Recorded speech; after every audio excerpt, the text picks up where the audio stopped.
What is going on, everyone? I hope this video is finding everyone well. This is the first day of Food Tribe's inaugural Sci-Fi Food and Science Symposium. And just allow me to prepare myself a little bit. I'm a little bit nervous, if I'm being perfectly honest. This has been a lot of work coming together over the past couple of days.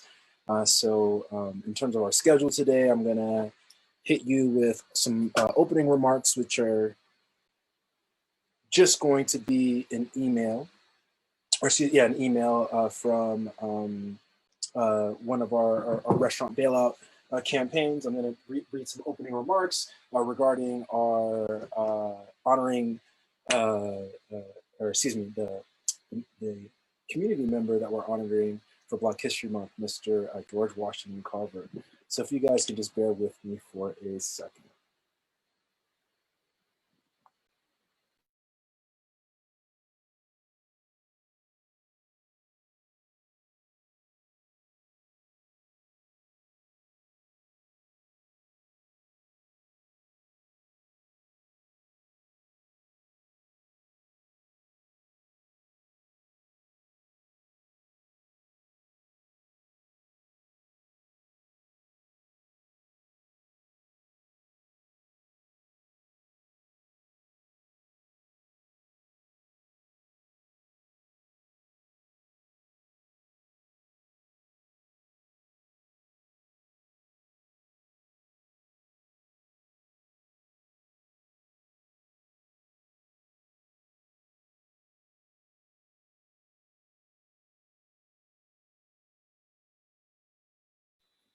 Okay, guys, so I'm gonna go ahead and I want you guys just to have a feel for our day today. So in addition to beginning today's presentation, or excuse me, today's series of events, panels, workshops, contests, content, et cetera, in addition to hitting you with some of our opening remarks, I also, want to walk you through a bit of our schedule today. And so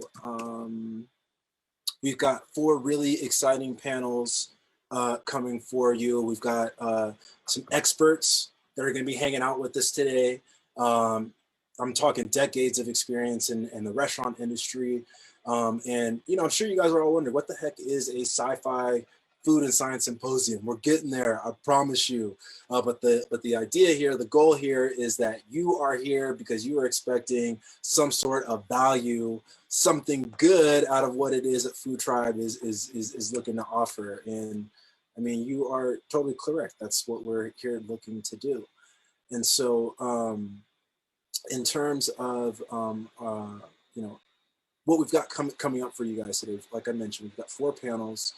The first of which we're going to get started talking about planting the seeds of a food business. And so we've got 2 great panelists that are going to be joining us, Mr. Joseph Luckett and Jonathan Stevens, who are both who've got a ton of experience in the restaurant and culinary arts industries. So super excited to kind of get some of their understanding in terms of food and science and where we are in terms of COVID-19. Our second panel, starting at 2 p.m. today, is going to be our food research reports and inventory control panel. And so Jonathan and I are just going to talk a little bit about food, the science of food research, right, and how that actually impacts inventory that we have access to, whether that's we're dining at home, right? Like if we've got the groceries that we want, because we were able to buy it at the grocery store, right? Or, is there something else going on, right? And so just being able to incorporate some of these elements of research. At 3 o'clock, it's going to be us. We're hanging out. We're going to be talking about eating and dining in the age of COVID-19, which, I'm sure you guys know, eating and dining has changed like crazy, right? You know, whether you're wearing a mask or you're having to put on sanitizer, or if you can't get what you want, I don't know what's going on. It's all kind of it's kind of wild out here, right? Um, we're gonna wrap up today with our final panel. We're gonna be or excuse me, yeah, yeah. Sorry, guys. We're gonna be talking a little bit about food research and menu development. So more on that to come. I want to go ahead and I'm going to start admitting some of our panelists into the Zoom room. And so Jonathan, how you doing, brother? Glad to have you here. I'm great. How are you? Doing well. I'm just getting us kicked off with our opening remarks. So if you can just bear with me, and then Joe's going to be joining us here in a bit. Take your time. But super excited to have you here, man. Absolutely. I'm glad to be here. Thank you.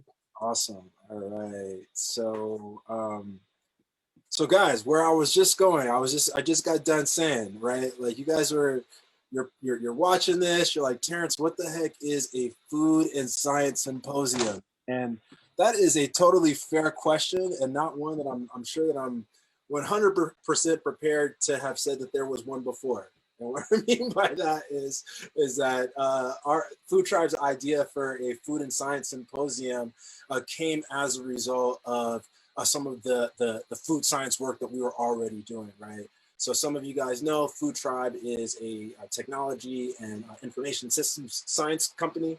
Basically, we're a platform for foodies and restaurants. And so, you know, part of our job is to, you know, understand the research of food, content, restaurants, foodies, et cetera, et cetera. And we do that with, you know, fun blogs, contests, et cetera, et cetera.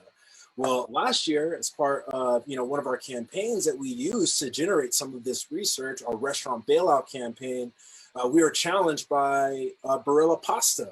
And Barilla Pasta Company is, you know, a multi-international brand, right? They provide pasta in a number of countries throughout the United States, but, you know, they, a number of states throughout the United States, and then a number of countries throughout the globe.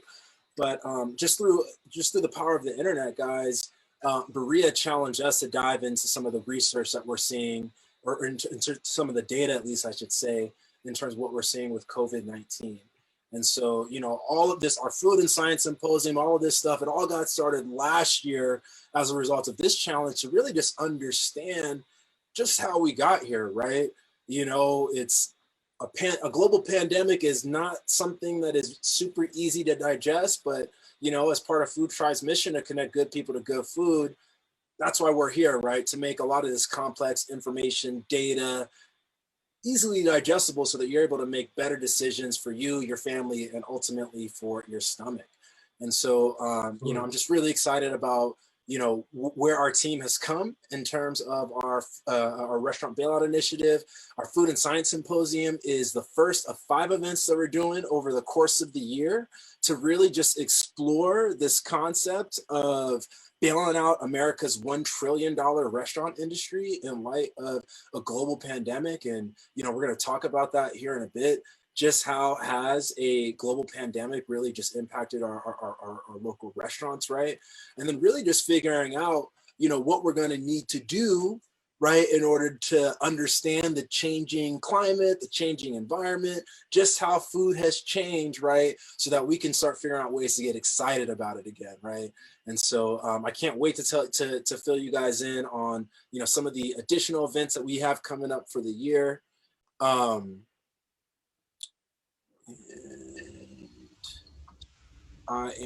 What's going on? So we've got all of our panelists. So I'm just going to go ahead and get us kicked off with our, you know, now that we've got a bit of an introduction, I'm gonna go ahead and get us kicked off with the email that we sent to our restaurant bailout community at the beginning of this past week. And so I'm hoping that this will give you guys some additional context in terms of, you know, why we're all here today. And then we'll dive into our panel, the planting the seeds of a food business. And so here we go. Restaurant bailouters, I hope this email finds you well. We haven't spoken since November. My goal today is to acknowledge and continue the work we began last June. America's $1 trillion restaurant industry is still hurting, but things are getting better. The light at the end of the tunnel approaching. The dry desert we call our food system, lush with the opportunity to define new ways of eating. In honor of Black History Month, we'll offer this month's update alongside the story of an American hero, Mr. George Washington Carver. Immediately after the Civil War, America faced economic and environmental devastation. The abolition of the slave economy and its reliance on cotton changed business in America. Mirroring the COVID-19 pandemic of today, the Reconstruction era offered a new reality: industrialization, integration, and a new way of doing things. At a time when former slaves were promised 40 acres and a mule, freed slaves faced persecution, hostile living conditions, poor farmland, and they were still expected to carve out their slice of the American pie. Mr. Carver chose peanuts over pies. And with a cross-disciplinary focus on agriculture, science, and invention, he fed a generation. His over 300 documented uses of the peanut offered a model of knowledge for consumption. War had decimated both soils and farms, and poor Black farmers were at the mercy of both political and environmental conditions. Unfazed by the challenge, Carver developed new species of peanuts. These peanuts were quite literally capable of growing in the harshest conditions. It wasn't only food that he provided these poor Southern farmers. He also used peanuts to develop a method for enriching their soil based off of his experiments. A creative, George Washington Carver provided a model that was alternative to the cotton industry. At a time when cotton was essential to the economic success of the country, he sought something different. And without the support of the slave system, America had to seek a new identity outside of cotton. Carver and the peanut offered a blanket of security for freed slaves, a beacon of hope in the darkness of the slave system, and this was all through a plant. Food, and specifically the peanut, offered Carver a vision for what was possible. Eating, whether during his time or ours, is at the core of any national identity. A culture of eating indicates safety, security, and hope for tomorrow. And so as we consider our Black History Month, our Black History this month, let's continue to review the stories we tell around food. Mr. Carver's most significant contribution wasn't peanut butter. And although some might credit him for popularizing peanut paste, South American indigenous communities had documented the use of grinding peanuts for generations. What he did was embrace a spirit of cultivation and experimentation that his peers took a step beyond. He proved that food and the habits and choices we make around it offer a lens into our potential. And during a time of a global pandemic, I'd encourage you to experiment with the way you eat, specifically what you know about what you eat, to look beyond what the flavor tells you to get a better understanding of the technical detail required to deliver a meal to your plate. And as we all struggle to understand the rules regarding pickup or dine in, when you remember you forgot your mask and you have to drive back home, let's continue to experiment. Food Tribe certainly has. Since we last spoke, we formed a board, and we've been guiding the work that you got started last year. We've been cross-pollinating ideas, strategy, and vision in order to figure out just how we bail out the restaurant industry. These are the tactics that were paramount to George Washington Carver's scientific research. Combining technical understanding with creative problem solving has guided our center and his center. Embracing Food Tribe's lens on food justice, data, and technology, we've continued to refine and define the Food Tribe ecosystem.